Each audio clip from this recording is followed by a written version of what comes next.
স্মৃতিসৌধে লাখো মানুষের ঢল দৈনিক শিক্ষা.com প্রতিবেদক ২৬শে মার্চ ২০২৪ দৈনিক শিক্ষা.com প্রতিবেদক। মহান স্বাধীনতা ও জাতীয় দিবস উপলক্ষে সাভারের জাতীয় স্মৃতিসৌধে লাখো মানুষের ঢল নেমেছে। আজ মঙ্গলবার ভোরে সাভারের জাতীয় স্মৃতিসৌধে রাজনৈতিক, সামাজিক, সাংস্কৃতিক, মুক্তিযোদ্ধা ও নানা শ্রেণী পেশার মানুষ এসে ভিড় করেন।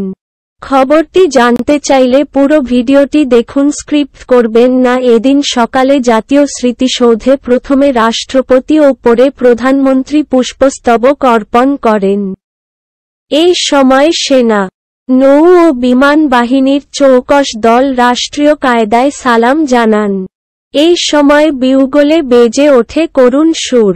পরে কিছু সময় নীরবে দাঁড়িয়ে থেকে জাতির বীর সন্তানদের স্মরণ করেন।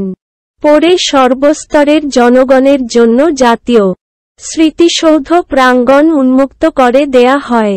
বেলা বাড়ার সঙ্গে সঙ্গে বাড়তে থাকে বিভিন্ন রাজনৈতিক, সামাজিক, সাংস্কৃতিক, বীর মুক্তিযোদ্ধা, মুক্তিযোদ্ধার পরিবার সহ নানা শ্রেণী পেশার মানুষের পদচারণায় মুখর হয়ে ওঠে স্মৃতিসৌধ প্রাঙ্গণ। শারীরিকভাবে স্মৃতিসৌধে ফুল দিচ্ছেন লাখো জনতা। হাজারো মানুষের আনন্দ আর উচ্ছ্বাসে স্মৃতিসৌধ এলাকা উৎসবের নগরীতে পরিণত হয়েছে। এদিকে দলে দলে স্মৃতিসৌধে ঢুকছে মানুষ।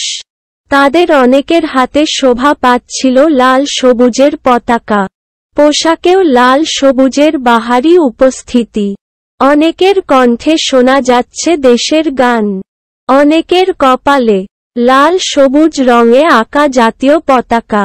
চ্যানেলটি উন্নয়নের জন্য সাবস্ক্রাইব করার অনুরোধ করছি।